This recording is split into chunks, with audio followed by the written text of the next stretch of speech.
Sebutan Hamka lahir pada 17 Februari 1908. Ayahnya, Abdul Karim Amrullah, atau yang biasa dipanggil Haji Rasul, adalah tokoh pembaruan Islam di ranah Minang.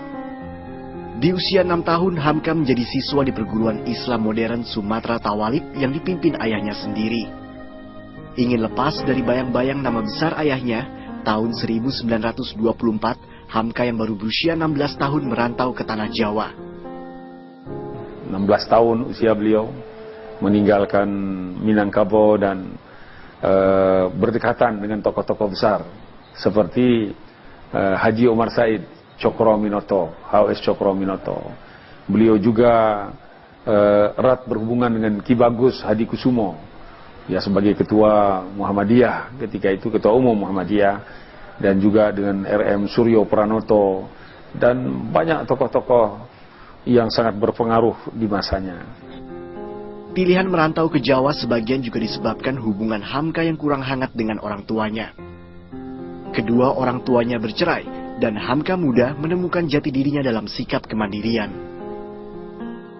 Tapi kemudian karena hubungan tadi itu renggang, jadi dia tidak intim dengan orang tuanya, dengan ayahnya. Ketika dia ke Mekah, dia diam-diam.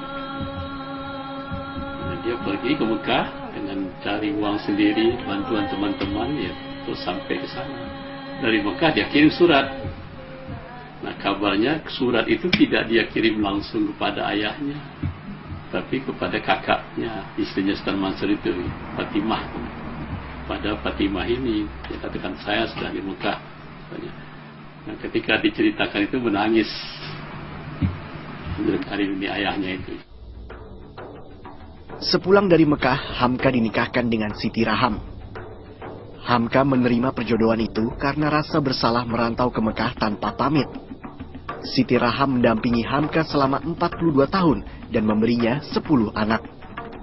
Hamka selanjutnya menjadi juru dakwah Muhammadiyah yang terkenal setelah sukses mengembangkan Muhammadiyah di Sumatera Barat bersama ayahnya. Tak puas berkiprah di kota kecil Padang Panjang, tahun 1936 Hamka hijrah ke Medan. Dia di Medan tahun 30-an memimpin majalah Pedoman Masyarakat, dan dalam rangka penerbitan Pedoman Masyarakat itu tokoh-tokoh pergerakan nasional seperti Bung Karno, Bung Hatta turut memberikan sumbangan. Jadi bisa dipahamilah bahwa dia dalam semangat sudah turut di dalam pergerakan nasional itu.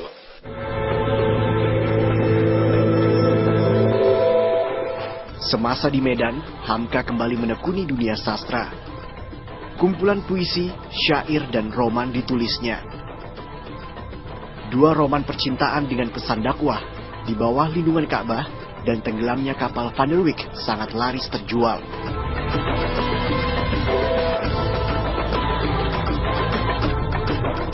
Ketika Jepang masuk ke Indonesia, ketokohan dan kepopuleran Hamka sebagai ulama muda menarik perhatian pemerintah militer Jepang.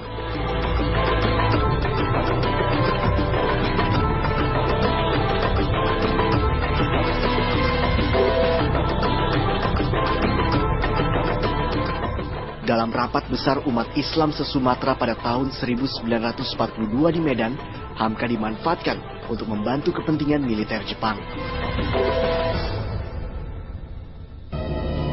Dia jadi propagandis, pidato untuk Asia Timur Raya, pidato untuk Jepang. Ini adalah peperangan kita. Kita mesti dan wajib pandai mencocokkan diri dalam suasana peperangan. Dan teradai Nippon dengan kita Sri Kinda Maharaja Tenno Heika pergi ke medan perang hadapan di perbatasan Burma, di Papua, di Australia, di Tiongkok, dan di pulau-pulau Kaliur. Maka kita kaum muslimin di seluruh Rantau Selatan ini pada masa ini telah bersatu di bawah pimpinan Dai Nippon. Sebab itu kita mesti menimbulkan kembali semangat kegagahan nenek moyang kita. Kita cukup mempunyai riwayat. Proklamasi kemerdekaan 17 Agustus 1945 membuat Hamka ikut tenggelam dalam revolusi. Pada tahun 1950, Hamka pindah ke Jakarta dan sempat aktif di Kementerian Agama pada bagian urusan haji. Selanjutnya, Hamka aktif dalam pimpinan pusat Muhammadiyah. Beliau itu terkenal sebagai salah seorang tokoh Muhammadiyah. Kemudian beliau juga terkenal sebagai salah seorang tokoh Masyumi. Tapi beliau lebih terkenal sebagai ulama sastrawan dan ulama penulis. Inilah pemilu 1955 yang bersejarah. Hamka terpilih menjadi anggota Dewan Konstituante mewakili Partai Majelis Syuro Muslimin Indonesia atau Masyumi dari unsur Muhammadiyah.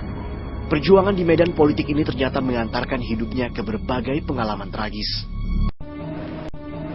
Undang-Undang Dasar 1945 Dekret Presiden 5 Juli 1959 berakibat bubarnya Dewan Konstituante yang bertugas menyusun Undang-Undang Dasar.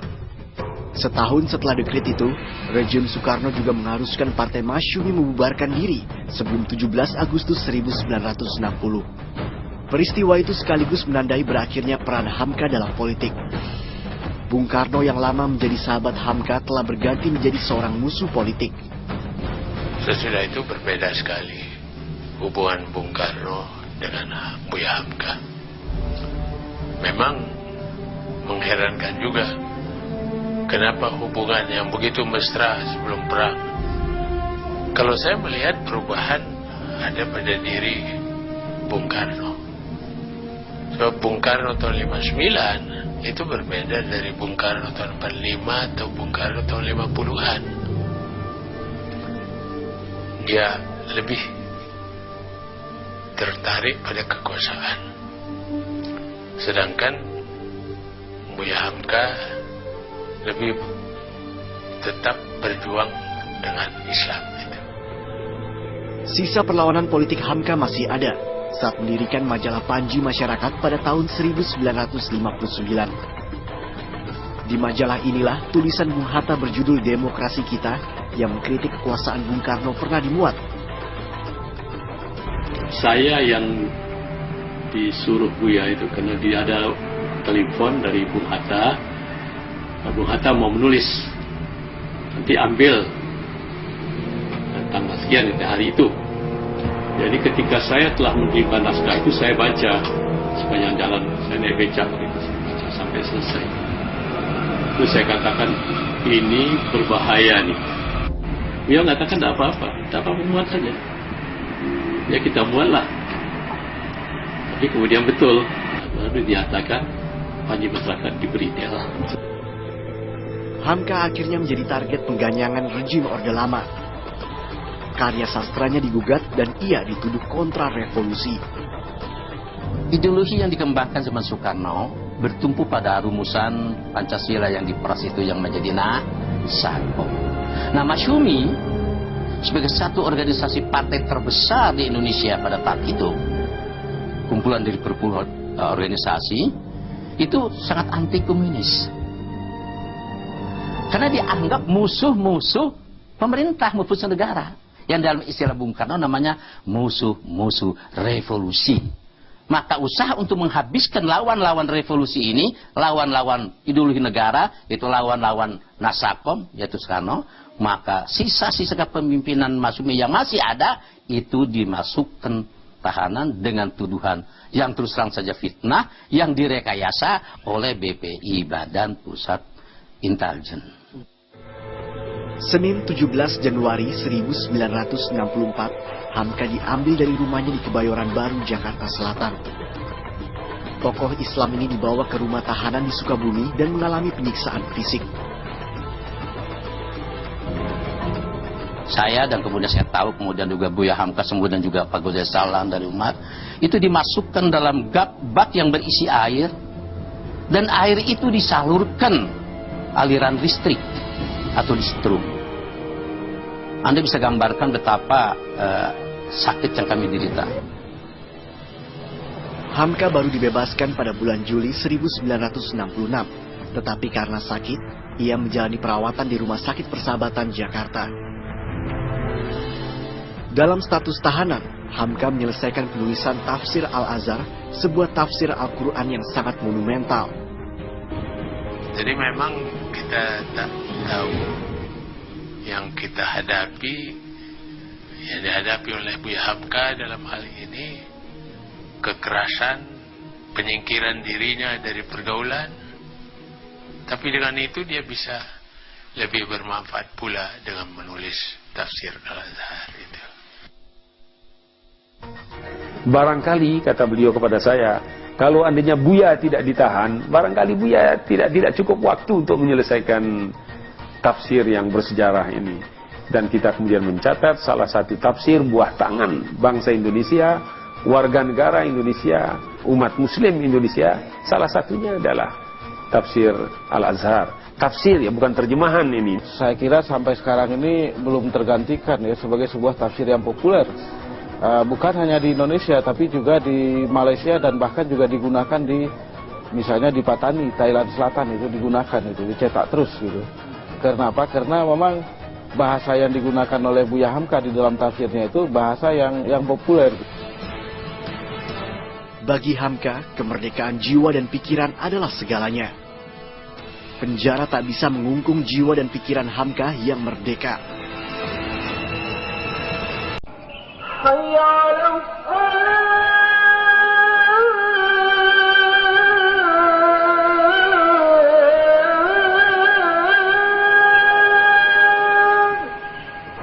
Inilah Masjid Al-Azhar.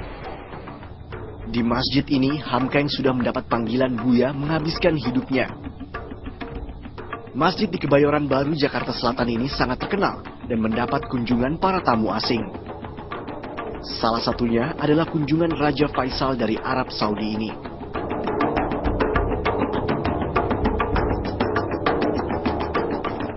Kuliah subuh Buya Hamka di Masjid Al-Azhar sangat digemari masyarakat. Buya Hamka juga memberi ceramah agama di RRI dan TVRI. Para penonton, pendengar, penglihat, pirsawan, ketulusan. Beliau seorang yang tulus, seorang yang ikhlas, da'i yang ikhlas, yang mubalik yang betul-betul ikhlas. Sehingga kalau hati yang berbicara, yang menerima pun hati juga. Buya Hamka menunjukkan teladan seorang pemimpin Islam saat Bung Karno wafat pada 21 Juni 1970. Ia memimpin sholat jenazah Bung Karno, bekas musuh politik sekaligus sahabatnya itu. Pada tahun 1974, Buya Hamka mendapat anugerah Doktor Honoris Causa dari Universitas Kebangsaan Malaysia. Sebelumnya, gelar serupa didapat dari Universitas Al-Azhar pada tahun 1958. Buya Hamka menjadi juru dakwah paling populer di Indonesia. Menulis, lalu ceramah berkeliling Indonesia, karena dimanapun beliau berada, beliau akan tetap memikat banyak orang.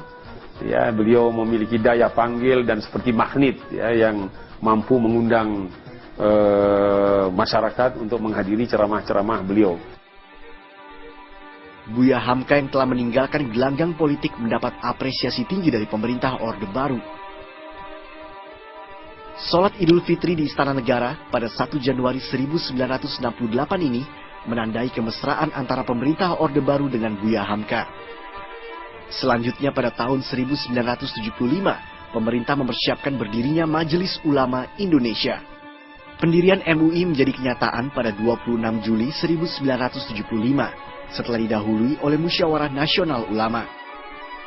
Buya Hamka yang sangat populer terpilih menjadi ketua MUI pertama.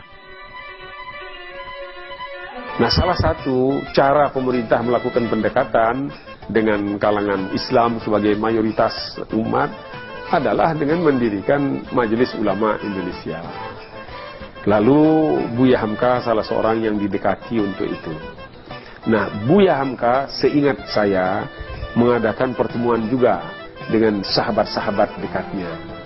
Sehingga sahabat-sahabat dekatnya memberikan restu agar Buya Hamka silahkan pegang sebagai ketua Majelis Ulama, jabatan ketua Majelis Ulama. Betapa riskannya ya posisi ulama ketika berhadapan dengan kekuasaan. Jadi oleh karena itu dalam istilah Buya Hamka, sungguhnya ulama itu ketika berhadapan dengan kekuasaan, dia terjepit di antara dua kekuatan, dua posisi. Yang istilah Buya Hamka, ibarat kue bika yang dipanggang dari bawah dan dari atas gitu. Pada tahun 1970-an, pemerintah melalui Departemen Agama juga giat melancarkan kampanye kerukunan beragama. Salah satunya adalah dengan menyelenggarakan kegiatan Natal bersama di kalangan instansi pemerintah. Kegiatan ini mendapat reaksi MUI. Akhirnya pada April 1981, Komisi Fatwa MUI mengeluarkan fatwa larangan merayakan Natal bersama bagi kaum muslimin.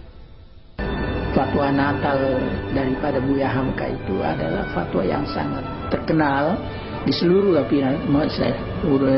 lapisan umat Islam. Dan umat Islam patuh kepada fatwa itu. Dan sampai sekarang fatwa itu belum pernah dicabut atau dianulir, sampai sekarang masih berlaku. Menteri Agama Alamsyah Ratu Prawira Negara menganggap fatwa MUI tidak utuh. Sebagai ketua MUI, Buya Hamka juga ditekan karena dianggap merusak kerukunan umat beragama. Pada waktu itu yang menjabat Menteri Agama adalah Pak Alamsyah, Jenderal Alamsyah. Dan memang beliau itulah penggagas daripada Tri Kerukunan. Nah, jadi di dalam kaitan itulah kita bisa memahami bahwa ada persimpangan pendapat antara Menteri Agama pada ketika itu dengan Buya Hamka. Karena Buya Hamka murni berpikir dari segi hukum dan dari segi